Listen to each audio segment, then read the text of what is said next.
بسم اللہ الرحمن الرحیم۔ اللہ کے نام سے شروع جو نہایت مہربان رحم کرنے والا۔ دانا لوگ کہتے ہیں کہ اگر دولت کشیدہ کرنی ہو تو اللہ کی راہ میں خرچ کرو، اگر دل کشیدہ کرنا ہو تو اللہ تعالیٰ کے ذکر میں مشغول رہو، اور اگر عزت کشیدہ کرنی ہو تو دوسروں کو احترام اور عزت دو۔ رسول صلی اللہ علیہ وسلم نے فرمایا کہ اللہ تعالیٰ جس کے ساتھ خیر و بھلائی کرنا چاہتا ہے اسے بیماری کی تکلیف اور دیگر مصیبتوں میں مبتلا کر دیتا ہے۔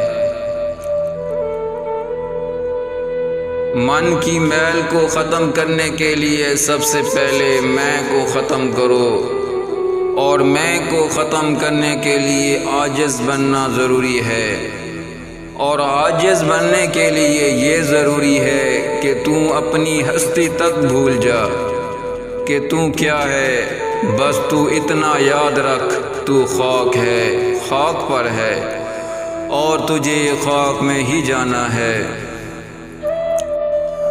اچھی طرح وضو کرنا نصف ایمان ہے۔ الحمدللہ کہنا میزان کو بھر دیتا ہے۔ سبحان اللہ اور اللہ اکبر کہنا آسمان و زمین کو بھر دیتا ہے۔ نماز نور ہے، زکوٰۃ ایمان کی دلیل ہے، صبر روشنی ہے، اور قرآن حجت ہے تیرے حق میں یا تیرے خلاف۔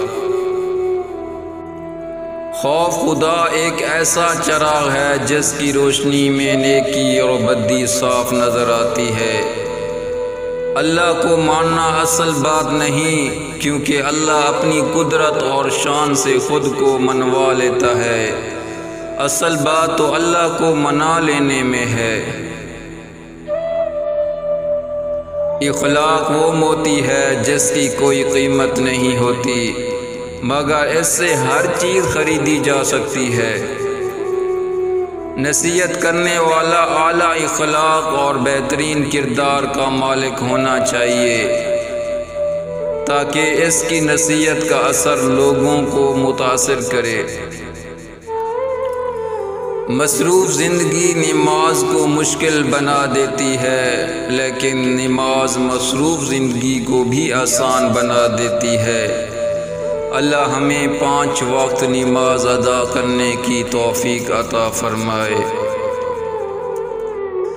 جب آپ کسی انسان کو مایوس دیکھیں، ڈپریسڈ دیکھیں، بجھتا دیکھیں تو اس کے سامنے اس کی خوبیاں بیان کریں، اسے ہمت دیں، اسے بتائیں کہ زندگی کتنی خوبصورت ہے، اسے بتائیں کہ وہ ایک اچھا انسان ہے۔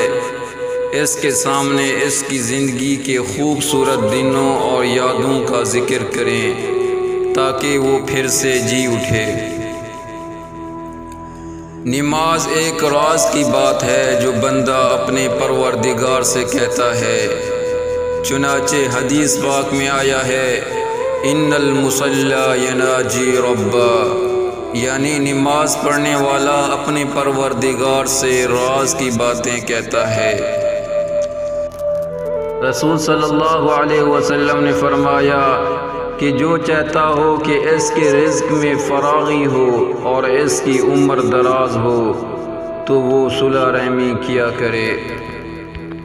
رسول صلی اللہ علیہ وسلم نے فرمایا، جو شخص حصول علم کے لیے کوئی راستہ طے کرتا ہے تو اللہ تعالیٰ اس کی وجہ سے اس کے لیے جنت کا راستہ آسان کر دیتا ہے، اور جس کو اس کے علم نے پیچھے کر دیا تو اسے اس کا نسب آگے نہیں کر سکے گا۔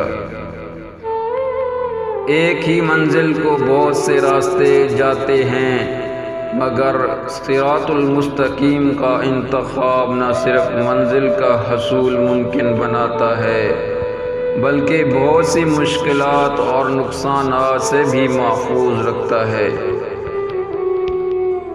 رسول صلی اللہ علیہ وسلم نے فرمایا، حیا ایمان سے ہے اور ایمان کا بدلہ جنت ہے، اور فحش گوئی جفا ظلم و زیادتی ہے، اور جفا ظلم زیادتی کا بدلہ جہنم ہے۔ ہم اس دور میں جی رہے ہیں جہاں ایک دوسرے سے باتیں کرنے کے بجائے ایک دوسرے کی باتیں کی جاتی ہیں۔ جو لوگ ناحق ظلم سے یتیموں کا مال کھاتے ہیں وہ اپنے پیٹ میں آگ ہی بھر رہے ہیں، اور عن قریب وہ دوزخ میں جائیں گے۔ بے شک اللہ تعالیٰ تمہاری صورتوں اور تمہارے مالوں کو نہیں دیکھتا، بلکہ وہ تمہارے اعمال اور دلوں کو دیکھتا ہے۔ مخلص انسان نرم ریت پر چلنے والوں کی مانند ہوتا ہے، جس کی کوئی آواز نہیں ہوتی لیکن اس کا نشان موجود رہتا ہے۔ انسان کو سب سے زیادہ محبوب اپنی جوانی ہوتی ہے، بڑھاپا شیر بھی شکار کرنا چھوڑ دیتا ہے۔ اللہ کی راہ میں آنا ہے تو ابھی سے خود کو بدلیں۔ بڑھاپے مسلح اور تسبیحاں اٹھانے کا اگر پلان ہے تو کیا خبر بڑھاپا ہی نصیب نہ ہو۔